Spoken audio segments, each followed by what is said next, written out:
আসসালামু আলাইকুম। আমি আকাশ শিকদার। আমি আবৃত্তি করছি কবি মিলন সব্যসাচীর লেখা জনপ্রিয় কবিতা পিতৃমাতৃ।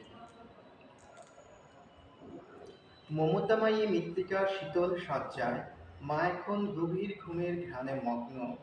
তার চোখের কোটরে ভেঙে খুব সহজে ঘুম পাহাড় উঠে গেছে আকাশের দিকে।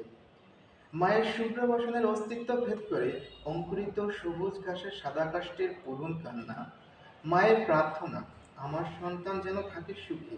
অথচ আমাদের দীর্ঘশ্বাসে কখনো উঠে আসে না স্নেহময়ী মায়ের চিরসেনাচে চুলের গন্ধ।